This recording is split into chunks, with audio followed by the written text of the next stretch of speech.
કરીને પૂર ચાલતા ઠમકી રે શોભે. સાથે સાથે આજે ગઢપુર અને સાળંગપુર એવા સાંખ્યોગી બહેનો ત્યાં રહેતા એમાં નૈનાબેન અને એમાં પણ ખાસ સત્સંગ સમાજ કેન્યા એમના તરફથી પણ ઠાકોરજીના થાળ છે. એટલા માટે આપણે ભગવાનને પ્રાર્થના કરી આ બધાને ભગવાન ખૂબ સુખી કરે અને એમના મનોરથો પૂર્ણ કરે. ખાસ આખા ભારતની યાત્રા કરીને પધાર્યા ત્યારે મેં સંકલ્પ કરેલો કે મારે બધા જ ભૂદેવોને જમાડવા છે. તો એ નિમિત્તે એ આખા કેન્યા સત્સંગ સમાજનું તેમજ સાંખ્યોગી નૈનાબેન એમને પણ ભગવાન ખૂબ ગુડા આશીર્વાદ આપે એવી પ્રાર્થના સાથે વૈદિક મંત્રગાન સાથે આપણે પ્રસાદ ગ્રહણ કરીશું.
જય સ્વામિનારાયણ. તમે જોઈ શકો છો કે HGVP કે અમદાવાદ આવેલ છારોડી ગુરુકુળ ત્યાં ભણાતા એવા ભૂદેવો કે જે ભૂદેવો આપણી ભારતીય સંસ્કૃતિનો પાયો છે. તો એ પવિત્ર ભૂદેવો એને બ્રહ્મભોજન કરાવ્યું હતું અને એ બ્રહ્મભોજન ગુરુ પૂર્ણિમાના દિવસે કરાવવામાં આવ્યું હતું. એટલે બ્રહ્મભોજનનો વિડીયો એ પાછળથી મૂકવામાં આવ્યો છે. ત્યાર પછી અમે ભુજ શ્રી સ્વામિનારાયણ મંદિર કે જે ભુજની ધરાને ભગવાન સ્વામિનારાયણે પોતાના પાવનકારી ચરણારવિંદથી અંકિત કરેલી છે એવી ભુજની ભૂમિ, ત્યાં પ્રસાદીના જે સ્થાનો ત્યાં અમે સૌપ્રથમ દર્શન કરવા માટે ગયા. તો એમાં પણ જે સ્મૃતિ મંદિર તરીકે ઓળખાતું એ શ્રી સ્વામિનારાયણ મંદિર, ત્યાં અમે દર્શન કરી રહ્યા છીએ. અને આપ સૌ કોઈ જાણો છો કે આપણા સંપ્રદાયની અંદર ભગવાન સ્વામિનારાયણ જ્યાં જ્યાં બેઠા હોય, જ્યાં જ્યાં ભગવાન સ્વામિનારાયણનું વિચરણ હોય એ જગ્યાએ છત્રી કરી અને ચરણારવિંદ પધરાવવામાં આવે છે કે જેથી કરી અને એની સ્મૃતિ રહે. ત્યાર પછી અમે હમી સરોવર એના દર્શન કરી રહ્યા છીએ કે જે હમી સરોવરની અંદર ભગવાન સ્વામિનારાયણના સંત એવા શતાનંદ સ્વામી કે જેમણે ડૂબકી મારી હતી અને બદ્રિકાશ્રમ ધામની અંદર નીકળ્યા હતા, એવું એ હમી સરોવર જેમાં અનેક વાર ભગવાન સ્વામિનારાયણ એણે સ્નાન કર્યું છે. એ હમી સરોવરના દર્શન કર્યા પછી એક તીર્થસ્થાન એના અમે દર્શન કરી રહ્યા છીએ. ત્યાં રહેલા પ્રસાદીભૂત સ્થાનો એનો સાંખ્યોગી શાંતાબાઈ એ મહિમા સમજાવી રહ્યા છે.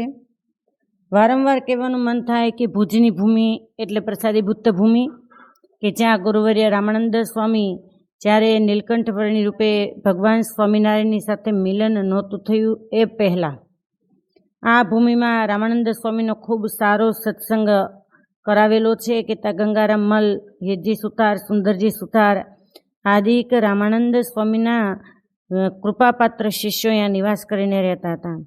અને એમાં એ ખાસ અનેક પ્રસાદીની વસ્તુઓ કહેતા સ્થાનો આ ભુજ શહેરની અંદર આવેલા છે. કદાચ આપણે ઘણા સ્થાનોથી અંજાન છીએ. અહીંયા શ્રી દાંડીવાળા મોટા હનુમાનજી મહારાજ એનું મંદિર એ પણ પ્રસાદીભૂત મંદિર છે. કેમ કે ભગવાન સ્વામિનારાયણ જ્યારે ભુજની ધરાને પાવન કરવા માટે પધારેલા ત્યારે ખૂબ ધામધૂમથી આ ભુજ નગરમાં ભગવાન સ્વામિનારાયણની અસવારી કાઢવામાં આવેલી હતી. જેમાં વડોદરાની અંદર સયાજીરાવ સરકાર એમણે ભગવાન સ્વામિનારાયણની હાથીની અંબાડીએ અસવારી કાઢી હતી. એ જ રીતે ભુજમાં પણ ભગવાન સ્વામિનારાયણ એનું ખૂબ ધામધૂમથી ભુજના ભાવિક ભક્તોએ સ્વાગત કરેલું છે. એનું જો કોઈ કારણ હોય તો ભુજની ધરા પર સદગુરુ મુક્તાનંદ સ્વામી એ જ્યારે સૌ પ્રથમવાર સત્સંગ કરવા માટે કેતા ગામડાઓનું વિચરણ કરવા માટે પધારેલા ત્યારે આજે પણ ભગવાન સ્વામિનારાયણે બંધાવેલું સ્વહસ્તે જે ભુજ મંદિર, જે પ્રસાદીનું મંદિર આવેલું છે એની બાજુમાં જ ભૂતિયો વડલો છે. ત્યાં અનેક ભૂતો રહેતા હતા અને એ ભૂતો રહેતા હતા એની મુક્તિ સદગુરુ મુક્તાનંદ સ્વામીએ કરેલી હતી. હેરજી સુથાર, સુંદરજી સુથાર એમના જે ઘર હતા ત્યાં આજે મકાન તો નથી, પરંતુ એ પ્રસાદીની ભૂમિ આજે પણ દર્શન આપી રહી છે. ત્યાર પછી તમે પ્રાચીન એવા સંકટમોચન હનુમાનજી મહારાજ એના મંદિરના દર્શન કરી રહ્યા છો. આ એક એક પ્રસાદીના સ્થાનો છે કે જ્યાં ભગવાન સ્વામિનારાયણનું વિચરણ હતું. જ્યારે ભગવાન સ્વામિનારાયણ એક કાઠિયાવાડમાંથી કચ્છની ધરામાં પધારેલા અને ત્યાંથી મહારાજે પત્ર લખ્યો કે 18 ગામ ધણીઓને કે અમારી આજ્ઞા અનુસાર આ પત્ર મળતાની સાથે જ તમામ ગામ ગરાસ તેનો ત્યાગ કરી અને સત્વરે ભુજ આવવું દીક્ષા ગ્રહણ કરીને. અને આપણે જાણીએ છીએ કે 18 માહીમાં એક એના ઉપર હતા જે અદ્ભુતાનંદ સ્વામી કે જેનું કલ્યાણદાસ નામ હતું અને કડુ ગામના હતા કે જે પરણતા આવ્યા હતા. અને જ્યારે મહારાજે એમ કહ્યું કે અમે તો 18 વ્યક્તિઓના નામ લખ્યા હતા, તો તમે કોણ છો? ત્યારે કહ્યું કે મહારાજ 18ના નામ લખ્યા પછી તમે વગેરે શબ્દ જે લખ્યો એ વગેરે શબ્દની અંદર મારું નામ પણ આવી ગયું. અને ત્યારે મહારાજે 18 ગામધણીઓ એની પરીક્ષા એને પૂર્ણ થતાં એમ કીધું કે તમે પોતપોતાના ગામ ગરાજ સંભાળો. હવે તમે જે મંદિરના રામ, લક્ષ્મણ અને જાનકી એના દર્શન કરી રહ્યા છો એ પ્રસાદીનું 250 વર્ષ પુરાતની પ્રસાદીનું પ્રાચીન મંદિર છે. અને ભગવાન સ્વામિનારાયણ જ્યારે 1861માં સૌ પ્રથમવાર ભુજ પધારેલા ત્યારે મહારાજ આ મંદિરે દર્શન કરવા માટે પધારેલા છે. આવું આ પ્રસાદીભૂત સ્થાન છે. તો અદ્ભુતાનંદ સ્વામીનું દીક્ષા સ્થાન જો ગણી શકાય તો એ પણ આ ભુજ ધામ કહી શકાય. અને એમાં પણ આપણા સંપ્રદાયની અંદર અતિ કવિત્વ શક્તિ ધરાવનાર એવા સદગુરુ બ્રહ્માનંદ સ્વામીની જો ભેટ મળી હોય અને કવિત્વ શક્તિની અંદર જો પારંગત બન્યા હોય અને શતાવધાન બન્યા હોય તો એ સદગુરુ બ્રહ્માનંદ સ્વામી એ પિંગલ શાસ્ત્રનો અભ્યાસ કરવા માટે આ જ ભુજની ધરા ઉપર પધાર્યા હતા. ત્યાર પછી તમે જે સ્મૃતિ મંદિર એના દર્શન કરી શકો છો. જ્યારે ભુજ દર્શન કરવા માટેનો જવાનો મોકો મળે ત્યારે ચોક્કસ આ તમામ તીર્થસ્થાન એના દર્શન કરવા માટે જવું. તો જે જગ્યાએ બ્રહ્માનંદ સ્વામી પિંગલ શાસ્ત્રનો અભ્યાસ કર્યો હતો એ પિંગલ શાસ્ત્ર એ વિદ્યાલય કે જ્યાં અભ્યાસ કર્યો હતો એ આજે પણ ભુજમાં છે અને આપણે દર્શન કરી શકીએ છીએ. ત્યાર પછી કે જે ઉદયપુરના મહારાણી હતા અને કેવળ સ્વામિનારાયણ સંપ્રદાયનું ગૌરવ નહીં પરંતુ બિન સંપ્રદાયના ઇતિહાસો એને જો ખોલવામાં આવે છતાં પણ જેનો અજોડ જોટો ન જડે. કેમ કે શાસ્ત્રનું અધ્યયન કરતાં આજ સુધી ક્યાંય નથી સાંભળ્યું કે કોઈ રાજરાણીએ કહેતા મહારાણીએ સ્વેચ્છાથી રાજ્યનો ત્યાગ કર્યો હોય કેવળ અને કેવળ પરમાત્માને પામવા માટે. તો એવા એક જ ઉદયપુરના મહારાણી જમકુબાઈ હતા કે જેને ભગવાન સ્વામિનારાયણને મેળવવા માટે રાજ્યનો ત્યાગ કર્યો હતો. અને એ જમકુબાઈ જ્યારે ગઢપુરની અંદર આવીને રહ્યા અને મહારાજે એનું માતાજી નામ પાડ્યું. પરંતુ રાણાજીનો અતિ ઉપદ્રવ હોવાથી ભુજના સૌપ્રથમ સાંખ્યોગીમાં લાધીબા કે જે સાંખ્યોગ પાળતા હતા એ લાધીબાની ઓરડી પણ આજે ત્યાં પ્રસાદીની છે. તો એ લાધીબા એ આવ્યા અને મહારાજને એમ કહ્યું કે મહારાજ જો આપને આજ્ઞા હોય તો માતાજી કહેતા જમકુબાઈને હું ભુજ લઈ જાઉં. દરિયાપાર દેશ છે કહેતા કે પહેલાં આજની જેમ રસ્તાઓ નહોતા, ખાડી પાર કરી વાણ દ્વારા નૌકા દ્વારા ત્યાં જવાતું હતું.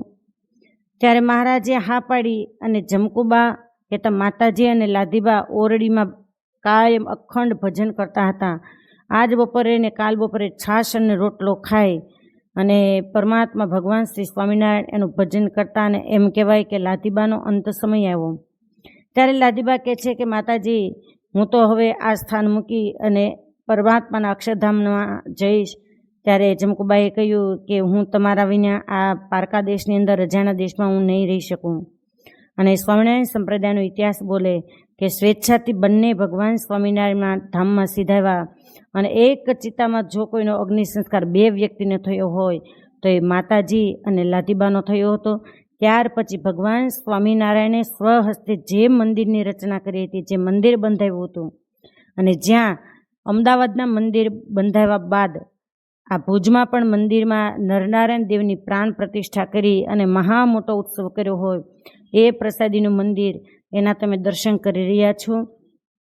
જ્યારે ભૂકંપ થયો અને ભયંકર ભૂકંપે જ્યારે આ પૃથ્વી પર શોર મચાવ્યો, અનેક લોકો આ લોકો છોડી અને પરમાત્મા ધામની અંદર સીધાવાને એ વખતે જ્યાં નરનારાયણ દેવના તમે દર્શન કરી રહ્યા છો, ત્યાં જ ભગવાન સ્વામિનારાયણને સ્વહસ્તે પધરાવેલા નરનારાયણ દેવ એ બિરાજમાન હતા. અને ઉપરના શિખરનો ભાગ એ ભૂકંપના આંચકાથી તૂટીને નીચે પડ્યો હતો પથ્થર, પરંતુ મૂર્તિને રંચ માત્ર પણ આંચ આવી નહોતી. અને ભગવાન સ્વામિનારાયણ એમાં કંઈક ઈચ્છા છે, કેમ કે કચ્છનો સત્સંગ બહુ બહોળો સત્સંગ છે. અને એ સત્સંગના દર્શનાર્થીઓ કહેતા સત્સંગીઓના દર્શન માટે આ મંદિર ખૂબ નાનું પડતું હોવાથી મહારાજે કંઈક સંકેત કર્યો કે કંઈક એવી લીલા કરું કે જેથી કરી અને હું વિશાળ પટાંગણમાં કહેતા મોટા મંદિરની અંદર બિરાજમાન થઉં. અને એ જ મહારાજની ઈચ્છાથી જ આ બન્યું હશે. અને ત્યાર પછી મહારાજના પધરાવેલા નરનારાયણ દેવ જ્યાં હાલમાં નૂતન મંદિરમાં બિરાજમાન છે, એ મંદિર છે ત્યાં ગુરુકુળ હતું, અને ત્યાં બહુ જ મોટું વિશાળ મંદિર એ બનાવવામાં આવ્યું. અને નૂતન શ્રી સ્વામિનારાયણ મંદિર ત્યાં નરનારાયણ દેવને સ્થાપન કરવામાં આવ્યા. હાલમાં જે તમે પ્રસાદીની વસ્તુઓના દર્શન કરી રહ્યા છો, અનેક મહારાજની શ્રીજી પ્રસાદીભૂત વસ્તુઓ, સ્પર્શ થયેલી વસ્તુઓ, મહારાજ જે જમ્યા હોય એ વાસણો, મહારાજ રંગે રમ્યા હોય એ પિચકારીઓ, એ આદિક વસ્તુઓ ત્યાં પાછળ પ્રદક્ષિણાના ભાગમાં સંગ્રહિત કરવામાં આવી છે. અને એ પ્રસાદીની વસ્તુઓ એનું તમે વિડીયો દ્વારા દર્શન કરી શકો છો. તો આવું આ ભુજ પ્રસાદીભૂત પ્રસાદીની ભૂમિ ભગવાન સ્વામિનારાયણના ચરણકમળથી અંકિત થયેલી. ત્યાં અનેક પ્રસાદીના સ્થાનો આવેલા છે, જેનું આપણે ઓછા પ્રમાણમાં દર્શન કરતા હોઈએ છીએ. બહુ સ્થાનો, કેમ કે કોઈ પણ ટેક્સી કે બાંધી અને સારા એ ભુજ શહેરની અંદર પંચતીર્થી કરવામાં આવે તો પંચતીર્થીનું તો અનંત ઘણું મહત્ત્વ બતાવવામાં આવ્યું છે.